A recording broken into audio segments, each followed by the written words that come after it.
O Tribunal Supremo fixa a data para que o fiscal xeral do Estado sente no banco dos acusados. Será nun mes, o 3 de novembro. García Ortiz está acusado de revelar datos confidenciais do mozo de Ayuso. O goberno apóiao e o PP pide a súa dimisión.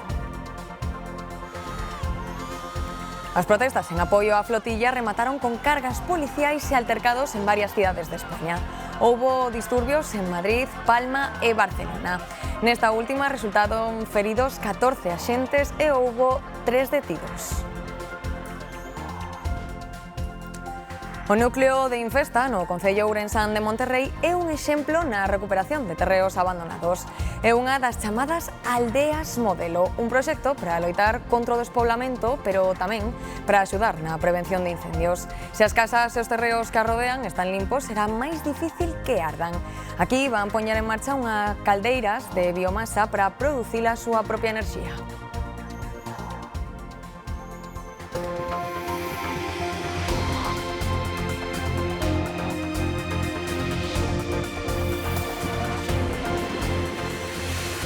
Saúdos, boas tardes. Acaba de rematar sen avances concretos a reunión entre AENA, a Xunta e os 3 concellos con aeroportos en Galicia. Conclúen que compre unir esforzos para coordinarse mellor e deixar de perder pasaxeiros fronte ao porto, pero non avanzan en especializar algunha das terminais para aglutinar máis voos na de Santiago. Sabela.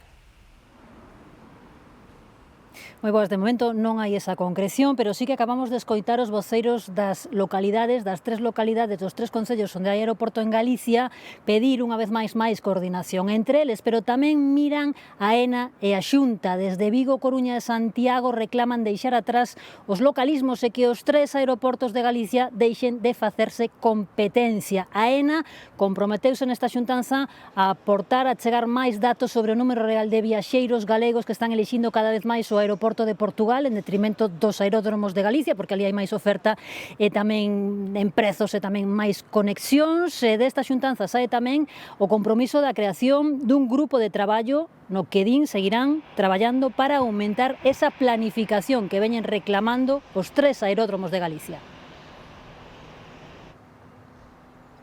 Nun escenario de perda de viaxeiros e de rutas aéreas, Galicia busca unha folla de ruta que consolide o futuro aeroportuario.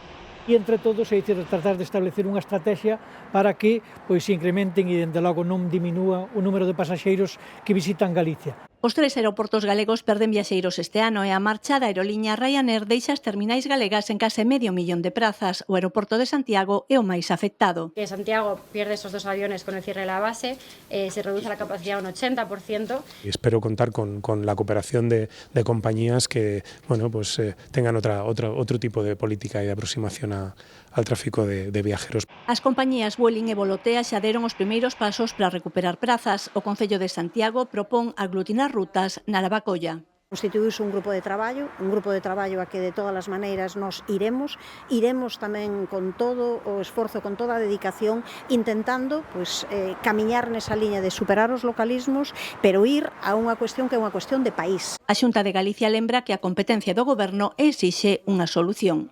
A AENA ten que ter un papel moito máis activo, tennos que dar primeiro información, ten que tomar outro tipo de actitude en canto ás tarifas que aplican aos distintos aeroportos, da promoción dos 3 aeroportos de Galicia e supoño que en outras comunidades con outros aeroportos regionais. Un pacto por un futuro aeroportuario que poida facer fronte á competencia do Porto.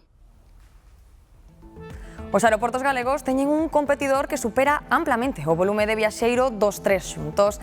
E a terminal do Porto, por Sá Carneiro, pasaron o ano pasado case 16 millóns de viaxeiros, son case un 5% máis que en 2023. Mentres, os aeroportos da Lavacolla, Alvedro e Peinador moveron menos de 6 millóns o ano pasado, só creceron entre os 3 en volume de viaxeiros o 0,18%. E un apuntamento máis de transportes. Dende esta mañá volve funcionar con normalidade a conexión por tren entre Monforte e Ourense. Estivo cortada 16 días polos incendios que danaron a infraestrutura ferroviaria. Durante ese tempo, Renfe trasladou os pasaxeiros en autobús e tamén estivo afectada a circulación de mercadorías.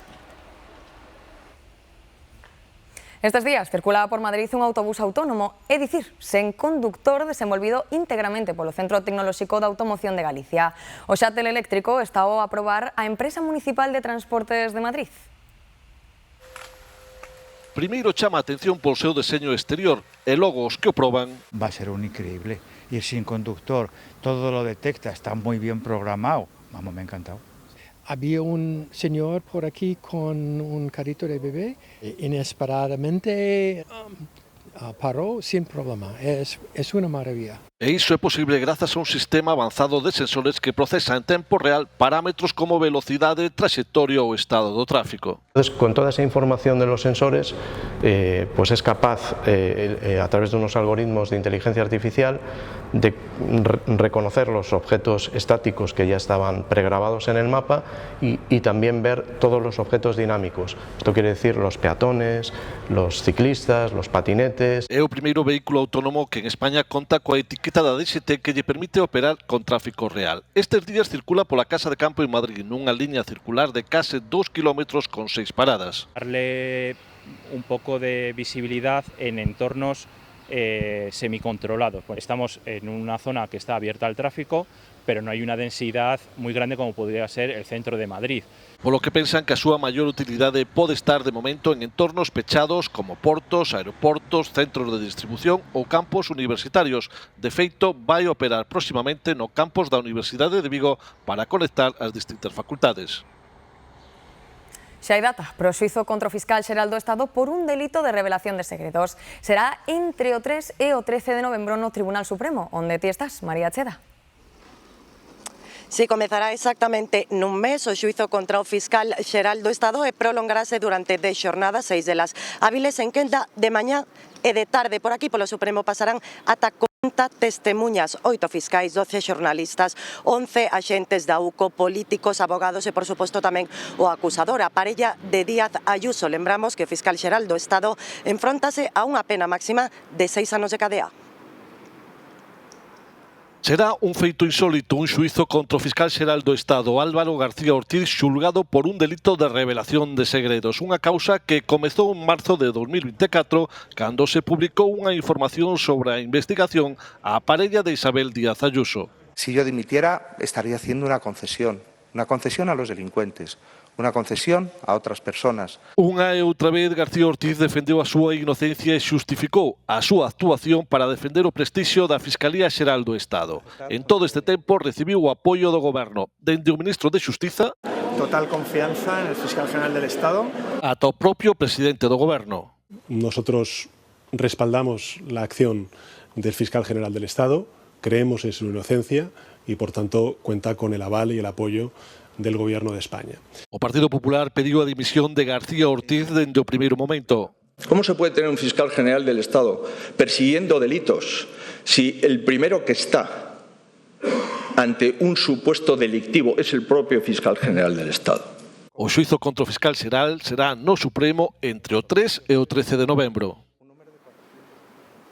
E tamén en clave judicial temos hoxe novidades de última hora no caso Ábalos. Acabamos de coñecer un informe da UCO de prácticamente 300 páxinas na que se detalla o patrimonio do exministro Ábalos. Ben, a Garda Civil conclúe que o Partido Socialista pagaba con cartos en efectivo tanto o exministro Ábalos como a Koldo García, así se recolle nunhas fotografías con sobres do Partido Socialista e cos nomes de Ábalos e de Koldo. Ademais, engaden os axentes, ambos os dous manexaban cantidades moi importantes de cartos en metálico de orixe descoñecida.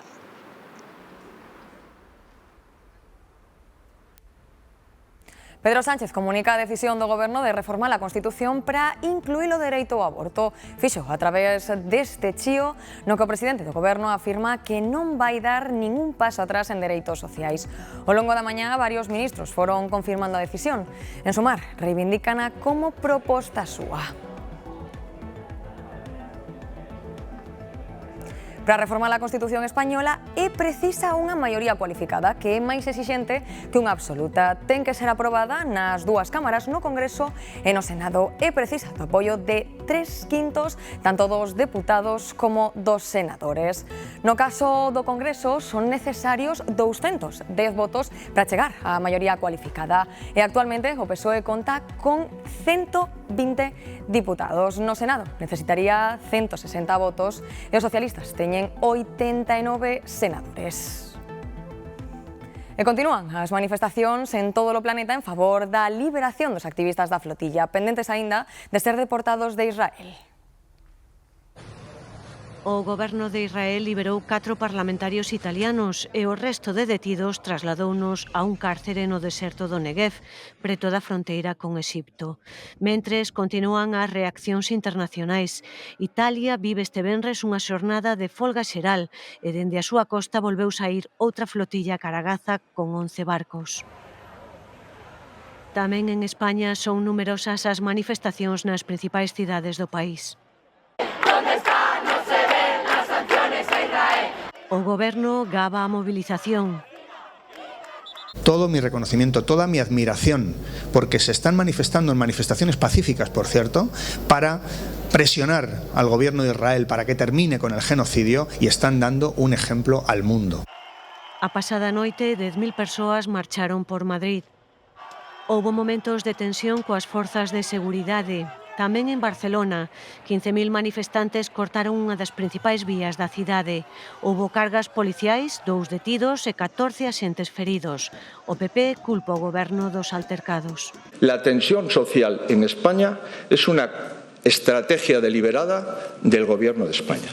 As manifestacións van continuar esta fin de semana. En Santiago convoca a Coordinadora Galega de Solidariedade con Palestina, que hoxe se reuniu coa líder do BNG. Non se pode mirar para outro lado cando se trata dun xenocidio. A manifestación terá lugar o mediodía do domingo en Compostela. Tamén vai a máis a tensión que viven os países europeos ante as incursións de drons rusos. En Alemanha investigan a orixe dos que obrigaron a suspender ata 17 voos de madrugada no aeroporto de Múnich, o segundo máis grande do país. E non é a primeira vez que os aeroportos do norte de Europa teñen que pechar o espazo aéreo pola presenza de drons. En días pasados houbo episodios semellantes en Polonia, Estonia e Dinamarca. A estrategia de presión de Rusia cara a Unión Europea centrou o debate de expertos desta mañá no foro da Toxa. O exvicepresidente da Comisión, Margaritis Schinas, cree preciso que Europa responda con máis claridade ante as ameazas de Moscova. Gloria. Sí, efectivamente, para Schinas, Europa debe fortalecer as súas democracias e reforzar tamén a súa autonomía estratégica fronte ás ameazas. Esta mañá dixo aquí na Toxa o vicepresidente da Comisión Europea que Europa diplomática non existe. Para Schinas, Europa agora mesmo debe reducir as trabas burocráticas. Na mesma liña tamén se pronunciou o presidente andaluz e vicepresidente do Comité Europeo das Rexións, Juanma Moreno. Ademais, Moreno asegurou que é necesario frear os plans de recentralización que se manexan por os fondos europeos e que prevén deixar fora do seu deseño as comunidades autónomas. Unha das mensaxes máis repetidas neste foro é que Europa ten que facer escoitar a súa voz, gañar poder e reducir a súa dependencia de Oriente e Occidente. Tenemos que ser soberanos energéticamente, industrialmente, en materia de innovación, en materia de defensa, en materia alimentaria, fundamental.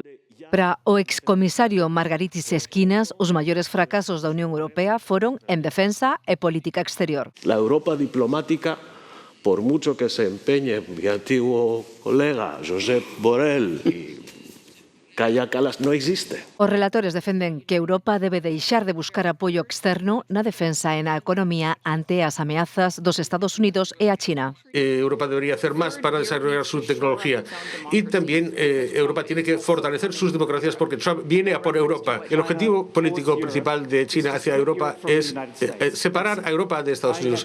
Para conseguir a soberanía, apuntan, a Unión Europea debe eliminar regras e burocracia e ter enerxía propia para unha necesaria reindustrialización. E xa coñecemos as primeiras conclusións dos expertos da Unión Europea sobre o apagamento que nos deixou as escuras durante horas en abril. O informe apunta a xestión de rede eléctrica á empresa que distribúe o transporte de enerxía e a elevada produción das renovables. María. Si, este primeiro informe da Unión Europea considera que o apagamento do pasado 28 de abril foi algo inédito e que aínda arestora hai causas descoñecidas, pero con todo vai apuntando a fallos na coordinación e nos protocolos de seguridade e tamén, como dis, a un exceso de renovables. De feito, o corte produciuse, aseguran, cun pico de xeración de eólica que non se integrou ben na rede e os sistemas de apoio non entraron a tempo para cubrir a alta demanda, o que provocou que milleiros de fogares estiveran sen suministro durante horas. Agora, Bruxelas pide reforzos nesa planificación e tamén no equilibrio entre fontes renovables e convencionais e tamén que se reforce esa planificación, esa xestión na rede para evitar que unha situación semellante se repita nun futuro. O Partido Popular de Galicia advirte que moitos investimentos que precisa a comunidade están paralizados pola falta de presupostos do Estado. Critican que o Goberno asegure que está traballando na elaboración das contas cando incumpriu o prazo constitucional para presentalas.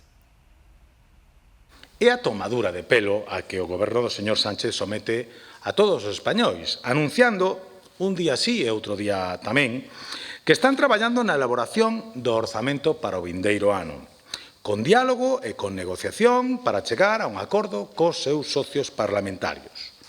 Unha afirmación esta que foi inmediatamente desmentida polos seus propios socios.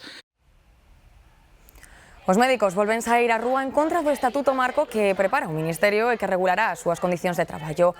Aquí, en Galicia, concentráronse diante dos principais hospitais nas 7 áreas sanitarias convocados polos sindicatos Omega e Simega.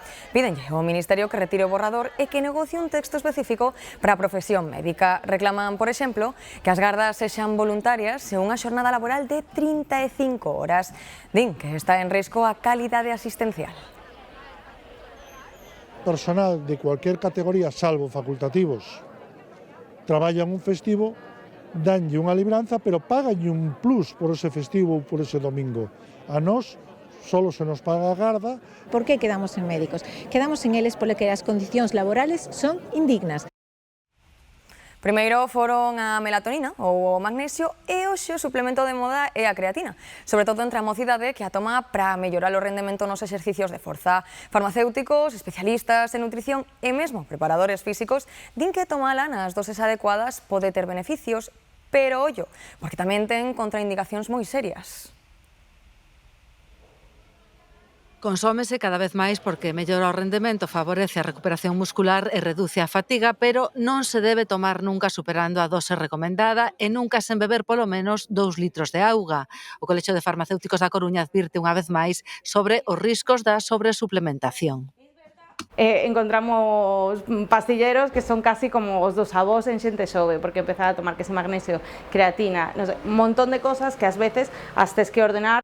A creatina hai xa en supermercados e ata en tendas de deporte, pero os preparadores físicos explican que hai que procurar unha que sexa pura, de calidade. Este produto, este suplemento, son máis falsificado do mercado, vale? Entonces é importante que teña eso. Falsificado no sentido de que botanlle moitos edulcorantes e cousas para ter mellor sabor, entonces baixa un poquinho a concentración e ao final acabas tomando a mitad de lo que pensas que toma, ¿no?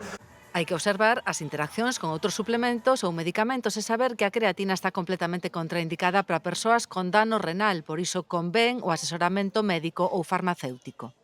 Hai moitos estudos con alta calidad metodolóxica, é dicir, están ben estructurados e podemos decir que sí que é neste caso unha boa suplementación, pero é verdade que hai que ver as necesidades de cada un e ter claro que o primeiro é unha boa alimentación, unha rutina de exercicio, dormir ben. Coñecer ben o noso estado de saúde previo é imprescindible antes de inxerir ningún tipo de produto. A concelleira de Benestar de Lugo deféndese das acusacións das 6 traballadoras que a denunciaron por acoso laboral. Olga Rocamonde di que esas acusacións non están xustificadas. Asegura que ela está aberta a resolvelo o conflicto, pero que as traballadoras chaman acoso a que se controle o seu traballo. ese conflito que se quere xerar, que eu insisto que creo que non é real, sino que incluso é unha cuestión hasta case de ver si alguén me pode fiscalizar ou non, que eu teño a mau tendida. Primeiro porque creo que é a miña obriga. Eu son a concelleira, non? E sempre teño que ter a mau tendida para arranxar aquelas discrepancias que existan no posto de traballo. É o paradoxo co que comeza este mes de outubro. Hai tempo de verán na rúa, pero ás tendas xa chegou o Nadal. Os estantes están cheos de turróns, mazapáns ou panetones. Aínda que cos case 30 graus de máxima que esperan hoxe en Ourense, se cadra apetece máis un xeado. Eu con 30 grados non como un turrón. Ya se van comprando, no vayas a pensar. Me encanta cuando entro al supermercado y ya veo las cosas de Navidad en sus estantes. No importa si calor, si frío, me encanta. A Garda Civil investiga a morte a coiteladas dunha muller de 35 anos nunha vila de Almería. A vítima apareceu tendida na rúa preto dunha zona de invernadoiros. Compartía piso con outras mulleres e non estaba incluída no sistema de protección Biogen. A espera de coñecer os resultados da autopsia, os axentes interrogan varias testemunhas e manteñen abertas diferentes liñas de investigación. En Sevilla morreu un neno de 13 anos ao bater co seu patinete contra un coche aparcado na rúa. Outro neno, a mesma idade que ía con el no patinete, quedou ferido e permanece ingresado no hospital con pronóstico reservado. De momento non se saben as causas do accidente. E aquí en Galicia seguen graves o pai e o seu fillo que sufriron un accidente cando ían en moto en Moaña. Bateu contra eles un coche que saltou unha liña continua e invadiu o carril contrario. O sinistro tivo lugar á saída dunha curva no barrio da Borna. O coche circulaba en sentido Moaña e a moto ía en dirección a Rande. Nun momento dado, o turismo invadiu o carril contrario nunha zona de liña continua e bateu de fronte contra a moto. O coche vinha para Moaña, entón invadiu a zona contraria e foi de frente, sabe? Tuvo que ser un despiste porque por o sol non creo, porque o sol estaba alto. Eu penso que, eu que sei, unha sonolencia, un despiste na conducción, porque para facer un reto deses non é moi normal, va? Un pai e un fillo eran os ocupantes da motocicleta. A consecuencia do brutal impacto saíron despedidos. Sufriron feridas de gravidade, polo que, despois dunha atención de urxencia no lugar, foron axiña trasladados ao hospital. Un deles perdeu as dedas dun pé a causa do golpe. O seu estado é moi grave, aínda que está fora de perigo. Unha persona non a mirei porque estaba tapada. O señor maior, que debía ser o piloto, estaban os dous fastidiados. Sei que tiñan ensangrentado os dedos dun pé. Eles sí que estaban ensangrentados, debían estar reventados. Estaban entobillando un pé. O condutor do coche, que non sufriu feridas de consideración, deu negativo na proba de alcolemia. O Departamento de Tráfico da Garda Civil instrúe dilixencias para determinar a posible responsabilidade penal do causante do sinistro. Así como entrou na rotonda, foise de fronte co coche xa sen control. Atravesou a beiravía a varios metros de pedra e quedou espetado na area. Un pequeno susto porque iba conducindo, empezouse a sentir mal, terminou co coche no esteiro, baixou polo Pedraplén, rompeu a valla e terminou no mar. Sorte da marea baixa porque o condutor de 77 anos sufriu un ictus e non puido reaccionar. O alcalde médico de profesión dirixiu o rescate ata a chegada da ambulancia. A ver, que o home non se podía mover, estaba paralizado, e ao estar paralizado, por seus medios non podía, e había que sacalo nunha silla da ambulancia, entón hubo que poñelo na silla e subilo a pulso entre todos os que estábamos ali. Carreira contra o reloxo para sacar o home de dentro do coche. Era complexo porque estábamos como a un desnivel de 3-4 metros, donde non se pode acceder, digamos, a pé, e tiñamos un componente moi en contra que a marea estaba empezando a subir. Como esteiro que se chama, que queda en seco, non estaba en seco de todo, e cando sube, pois sube a marea como sube aquí, non? Metro e medio tal que... O resto de circunstancias tampouco axudaron e fixeron falta mans, non sobrou ninguén. Había que subir a unha persoa uns 100 kilos, e había que subilo a pulso, por unha zona, un desnivel de 3 metros con pedras, o cal representaba unha situación moi difícil. Entonces tivemos que facer unha cadena humán. Xa sen presas, unha grúa sacou o coche da auga e hoxe varios operarios reparaban os danos no quitamedos. O home recuperase no hospital, de momento está estable, á espera de como evolucione. Mascotas que ouriñan no ascensor, cabichas no portal, lanzamento de lixo nos patios de luces, comportamentos incívicos como este son moitas veces fonte de conflito nos edificios. A chave para resolvelos está na mediación dos administradores de parcelas que desaconsellan totalmente deixar notas anónimas entre veciños. Vivir en comunidade non é fácil, e menos cando algún veciño decide saltar as normas. Vivimos nun baixo e ali pois encontramos de todo, desde tonas de naranxa hasta eso, migas de pan. A hora de botar a roupa a secar ou de botar a de tendela que lle pingue o de abaixo. Pois hai xente que lle molesta moito, que non queren que lle aparquen os coches. A lista de queixas pode ser interminable, pero as máis repetidas teñen 3 elementos en común. O ruído, tirar lixo sobre todo os patios de luces, os animais soltos nos espacios comuns, que non recollan o pis e a caca que fagan no ascensor. Para os expertos, deixar notas anónimas no ascensor non fai máis que alimentar o conflito entre os veciños. Nos recomendamos que non se faga eso porque eso crea reancillas entre residentes. Millor que non lo trasladen a nós e nos poñemos unha nota. Poñémolas a veces sisus en efectos e outras da igual, porque decir, o que o fai, como digo eu, xa sabe que non o pode facer. Se os avisos dos administradores das propiedades non teñen efecto, pódense chegar a adoptar medidas máis drásticas, pero compre ter probas e ganas de denunciar o compañeiro de ascensor. Chegar a denunciar a un veciño sabe mal. Entonces, inténtase previamente pola vía amistosa, pero, bueno, a veces tens que chegar a denunciar.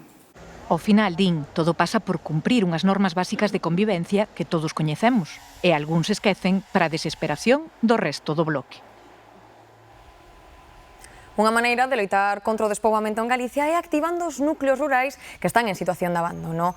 Así, xorden as aldeas modelo, un proxecto impulsado pola Xunta de Galicia para poñer en produción de maneira sostible esas terras de alta capacidade produtiva. Un exemplo, témolo en Infesta, onde van por en marcha unha comunidade enerxética grazas aos montes locais. Dende o ano 2019, esta aldea de Infesta, en Monterrei, é unha das 21 aldeas modelo que existen en Galicia. Aquí os propietarios de 930 parcelas que estaban en completo abandono cederon as súas terras de maneira temporal para que poidan ser traballadas de maneira sostible a través das administracións. Pero entrebrazando todo ao redor, porque antes ainda estaban máis grandes os pinos e todo o que aí había, sobre todo as acacias, que había moitas, e estiveron desbrozando, creo que son 42 hectáreas todo ao redor. Churras! En Infesta vivían alrededor de 200 veciños. A súa poboación reduciuse máis da metade nos últimos anos. Non é que marchara mucho, é que lleva fallecido mucha gente. 5 años casi se marcharon 20 personas. Os veciños que quedan son conscientes deste despoboamento. Traballar as terras novamente ou mellorar as súas infraestructuras son un piar fundamental para a súa recuperación. Viñeron 4 veciños novos. Teño unha neta que ten unha casa aí abaixo nova, que estaba vivindo nun piso e veuse vai que fixo unha casa. Ese é un dos obxectivos destas aldeas modelo. Este venres presentaron a que será a súa nova rede de calor, unha caldeira de biomasa que abastecerá de maneira sostible a unha trintena de vivendas. Pero son proxectos europeos que veñen pois con unhas premisas de sustentabilidade, de apostar pola enerxía renovable, en este caso pois nunha zona como é Monterrei, con unha superficie forestal moi potente. De momento arrancarán coa axuda das administracións autonómica e local, pero máis adiante serán os propios veciños os que poderán xestionar esta instalación en colaboración coas comunidades de montes, un traballo conxunto fronte ao abandono que tamén permitirá reducir o risco de incendios. Os problemas de saúde mental están aumentando, especialmente entre a xente máis nova. As familias dan a voz de alarma, necesitan máis recursos para previr estes trastornos na infancia e a adolescencia. Arredor do 75% dos trastornos da saúde mental maniféstanse antes dos 18 anos e son cada vez máis. La prevalencia en trastornos de salud mental era de un 20,8%, casi un 21%. Y eso sitúa a España como el país europeo con mayor prevalencia de estos trastornos en menores. As familias adoitan detectar os primeiros sinais de alarma. Cambios en la conducta, hay aislamiento social, se muestran un poco más irascibles. e denuncian que cando aparecen eses problemas falta axuda. En los centros de salud, salvo en 1 de cada 30 o 40, no hay psicólogos ni psiquiatras. Entonces, tu único recurso es ir a urgencias y urgencias no es un lugar para nuestros familiares. Así que piden máis recursos, sobre todo para previr e tratar os trastornos cando aparezan, antes de que vayan a máis. En esa fase no necesitamos psiquiatras, necesitamos educadores sociales, trabajadores sociales, terapeutas ocupacionales, pedagogos, psicólogos. La prevención no existe en salud mental. Piden que a saúde mental se atenda como que é un problema de saúde pública e traballan para visibilizalo e romper cos estigmas alrededor destes trastornos que aínda empeoran a situación. A localidade do Grove está inmersa na celebración da súa tradicional Festa do Marisco, que hoxe xa vai pola súa edición número 62. Nuns minutiños neste telexornal descubrimos cales son os manxares que podemos degustar nela. A menos de 24 horas para comezo oficial deste San Froilán, esta é a imaxe que ofrecen arestora algunhas das carpas na cidade da Muralla. Todo preparado non só aquí, senón tamén nas atraccións, nas barracas e nos distintos escenarios nos que a partir de mañá se poderá gozar de todo tipo de propostas. En total, máis de 300 actividades, algunhas das cales lles detallamos dentro duns minutos. Coa calor destes días, máis que en outono, parece que estamos no verán, pero a cousa muda se entramos nun supermercado. Aí, o calendario adiántase e trasladámonos xa ao Nadal cos turróns e os polvoróns collendo protagonismo nos estantes. Aínda non gardamos o bañador e o Nadal xa nos está a tentar dende os lineais do supermercado. Parece unha barbaridade, pero bueno, o método marketing. Lo compré un turrón porque lo vi y dije, mira, un nuevo turrón, y lo compré, pero no porque apeteciese por la época realmente, que ahora mismo provocan todavía cosas frías. Cun tempo máis propio do verán cada outono, os xeados seguen a ter protagonismo nas rúas e nos carriños da compra, aínda que en moitos comparten espazo xa cos turróns. Eu sí, se che digo, por as nenas sí, con esos da selva, dos demais todavía non. Porque é que se non telos que peñan na nevera, que se derrite co calor pola tarde. Eu con 30 grados non como un turrón. No importa si es otoño, verano o invierno, siempre me encanta. Noutras latitudes están acostumados a celebrar o Nadal con altas temperaturas. Sí, es en el verano, bueno, se mantienen relativamente las mismas costumbres porque hay que reconocer que una gran parte de inmigración vino de Galicia. Un tempo fora de lugar que fai que cada ano pareza que chega antes a campaña de Nadal. Tratan de anticipar las ventas para que la gente ya vaya comprando y comprando. Solapas unha cousa ca outra e vas enganchando unha celebración con outra. No, nunca non entro no xuego. Aparte que son produtos que nos acompañarán ata cambiar de ano, pero para iso, a pesar dos supermercados ou da calor da rúa, o calendario lémbranos que quedan 3 meses. Teño presa, pois unha tortilla francesa, non hai nada máis rápido que eso, o sea, ninguna necesidade de comprala así. Sacache dun apuro moi rápido, eu comería. Empaquetada con plástico, non. Unha tortilla francesa xa feita, envasada, lista para quentar no microondas e comer. É o último invento que atopamos nos supermercados pros que non queren cociñar nin sequera o máis básico. Nos minutos repasamos outras propostas que poden parecer surrealistas, pero que teñen o seu público. O arquitecto galego Sergio Pardo López recibiu a Cruz Oficial da Orde de Isabel a Católica, unha distinción que outorga o Rei de España por fomentar a cooperación con outros países. Sergio Pardo é o director de arte da cidade de Nova York, Argemino. O comisario de arte e arquitecto Sergio Pardo López desempeña un dos traballos máis destacados da Gran Mazá. Como director do programa de arte da Consellería de Cultura de Nova York, o galego xestiona a colección artística da cidade e supervisa máis de 150 exposicións temporais e permanentes. Con apenas 41 anos, a súa experiencia é amplísima e de carácter internacional.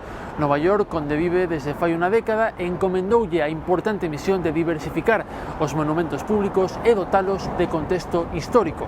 A Cruz Oficial da Orde de Isabel a Católica, de máis de 200 anos de antigüidade, folle concedida nunha cerimonia íntima organizada en Manhattan polo Consulado de España. Sergio Pardo López, que segue implicado en proxectos no seu país de orixe, reivindica a cultura como forma de fortalecer os vínculos entre as sociedades. Un orgullo ser gallego y que un gallego sea el que dirige la colección de arte de la ciudad de Nueva York y los proyectos culturales que suceden en el espacio público. La mayoría de lo que hago para la ciudad y también cuando colaboro con instituciones privadas y públicas es entender la cultura como esa parte esencial de la identidad y del motor de cualquier territorio y país. E hoxe entregáronse as medallas Emilia Pardo Bazán, unha distinción coa que a Xunta recoñece o traballo en favor das igualdades entre homes e mulleres. Nesta edición foron premiadas a exconselleira Manuela López Besteiro, a deportista Teresa Portela e a unidade da Policía Nacional adscrita a Galicia. E hoxe temos outra tarde de calor no interior, sobre todo na provincia de Ourense. Aínda que baixaron un chisco as temperaturas, en Celanova, por exemplo, esperan 25 graus de máxima. E como poden ver nas imaxes en directo, hai nubes e claros. E o ceo ten un aspecto moi semellante a Restora en Pontevedra, onde quedarán nos 23 graus esta tarde. Lembren que poden consultar estas e outras cámaras en g24.gal. As salinas do Ulló no fondo da ría de Vigo estánse a converter estes días en centro de atención para calquera que aprecie a natureza. Ali ao fondo hai agora mesmo 4 parellas de flamengos, un ave realmente moi difícil de ver aquí en Galicia. Se cadra agora mesmo non as podemos observar, pero só hai que ter un pouco de paciencia. Seguimos a Roberto na busca dos flamengos. Aquí dá con outros afeccionados que chegaron de Nigrán ou de Marín. Algún xa vira flamengos en Galicia, pero nunca en Vilaboa. Primeiro ter bastante ganas, sacrificarse, ver un pouco tamén para o tipo de flamencos, ver as mareas. O ideal é que este a marea baixa porque están aí comendo, están bastante cerquiña, son confiados.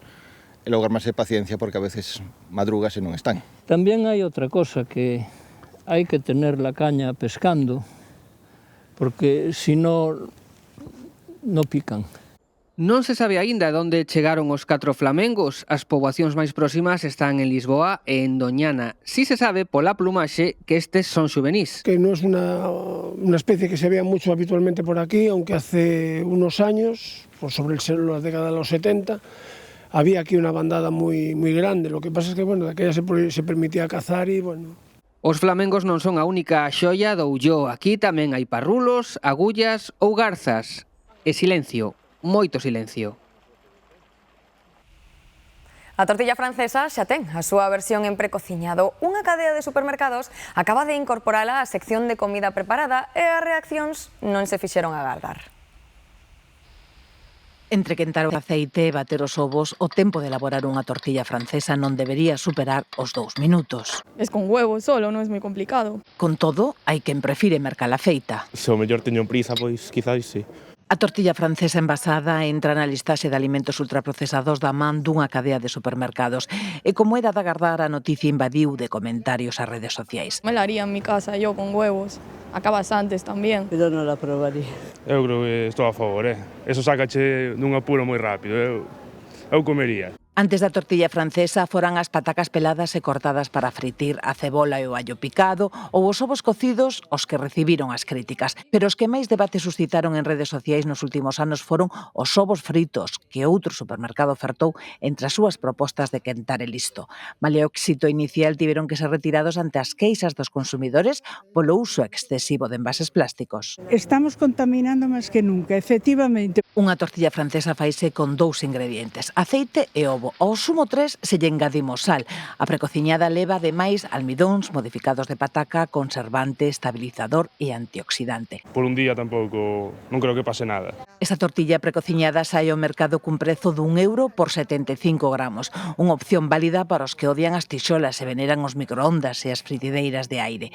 Para outros é o colmo da vagancia. Hombre, vagancia, Pero hai momentos que nin facela queres. Se tes tempo para comela, tamén tes tempo para facela. En España, nos últimos 2 anos, a oferta de pratos listos para comer aumentou un 48%. E se non queren cociñar esta fin de semana, teñen unha morea de festas gastronómicas para escoller. Unha das máis esperadas está no Grove, cunha festa do marisco declarada de interese turístico nacional. A esta hora estará xa a tope, Alejandro. Sí, pois esta hora Antía xa apetece meterlle algo ao corpo e como podedes comprobar tras de min son moitos os que están a degustar xa estos manxares do mar. Unha dúcia de mariscos en diferentes elaboracións e con prezos para todos os petos. Por exemplo, o máis barato, os mexilóns ao vapor a 5,50 e no outro extremo da táboa os percebes a 21 ou tamén os camaróns a 19. Unha festa que, ollo, xa vai pola súa edición número 62, prolongarase ata o 12 de outubro cunha chea de actividades como, por exemplo, concertos ou charlas. Outra das citas festivas desta fin de semana atopámola en Lugo, non é así, Xoel? Sí, o San Froilán comeza oficialmente mañá sábado, pero xa durante toda esta tarde de venres foron moitos os lucenses que decidiron achegarse ata casetas como estas para gozar do que é o produto estrela do polvo. De feito, polveiros e polveiras sinalan que as previsións son moi optimistas de cara a esta edición do San Froilán que conta no seu programa completo de 300 actividades. Na axenda, por exemplo, mañá os concertos de Lucía Pérez ás 9 da tarde na Praza de Santa María e xa contra as 10 a quenda de Tanxugueiras que actuarán na Praza da Horta. E o domingo, día grande do San Froilán, entre outras actuacións musicais, por exemplo, a de Xoel López. Un programa que inclúe alrededor de 50 concertos de outros artistas tamén como Guadi Galego ou Daki Darría, que se combina cun amplo programa de actividades tamén en Expo Lugo, onde haberá feiras de artesanía, de mel ou de antigüidades combinadas tamén con propostas deportivas e verbenas. Dende o Concello insisten en que nesta edición do San Froilán cada veciño e cada visitante vai ter unha proposta ao seu gusto. A máis do San Froilán, nesta fin de semana aínda perdura o eco festivo do San Miguel. En Marín celebran este domingo coa súa vistosa danza de espadas. Pola mañá acompañan a procesión e pola tarde actúan na Alameda. A máis da festa do marisco do Grove, a axenda da fin de semana ofrece moitas outras alternativas gastronómicas. En Lourenzá celebran a festa da fava, con degustacións mañá e pasado. Ofrecen desde empanadas ata doces feitos coa súa afamada leguminosa. Para os que prefiran os callos, o destino está no Porriño. O domingo celebran a súa festa para volver reivindicar que os seus son os mellores callos do mundo. En Allariz manda a carne de boi. 21 establecementos de todo o concello ofrecen menús especiais con esta carne dende hoxe ata o domingo. En Narón fan un ano máis as honras ao mel e de paso a todos os froitos caseiros que abundan neste tempo de outono. En Redondela fan outro tanto na festa da mazá. E en Vilar de Barrio, o reclamo principal para as degustacións que ofrecen esta fin de semana serán as patacas. A mí me hace sonreír por ver a mis hijos y mis nietos disfrutando de las cosas. A mí casi todo. Sí, menos un entierro, el resto. Hombre, pues este momento mismo. Hoxe é o Día Mundial do Sorriso e nos celebrámolo buscando sorrisos na rúa, porque a risa é boa para moitas cousas, para a saúde mental, para as relacións sociais e incluso para o benestar físico. As redes sociais son unha fonte inesgotable de propostas para a risa. Hai poucos sorrisos que se resistan ás monadas dos gatiños. Tamén hai quen recorre ao cine, mesmo os clásicos inmortais. Me poño a Charlot, por exemplo, un vídeo de Charlot, esa me río, pero da bondo. Pero no día a día da vida real, o sorriso adoita vir da man da amizade e do amor. Con mi amiga mismo que vengo con ella siempre estamos riendo, las dos. Siempre tengo la sonrisa en la cara. Faime rir estar cas persoas que quero, que me fan sentir ben. Con los amigos que cuentan cualquier anécdota, que no sé qué. Este tamén como río de cámara, ¿ves? Ata nos traballos máis esforzados atopamos xente que sorrí. Levantándome ás 5 da mañá, siguiendo encima, teño que andar triste, imagínate, no, hai que rir. Y abre puertas, abre el entablar conversaciones con la gente, amistades y de todo. A risa facilita a socialización, pero tamén produce benestar físico e mental porque libera endorfinas. Que son muy beneficiosas para la salud, porque reducen el cortisol, por otro lado son del bienestar, la gente se siente más feliz, se siente más motivada, más optimista. Os sorrisos son saudables e os espontáneos aínda máis. Imos buscar un aquí cerca no plató, sorprendendo a Antía nun momento en que non o espera. A ver se hai sorte. Ai, de verdade como sodes, eh? Pois aquí tedes o meu sorriso para vos.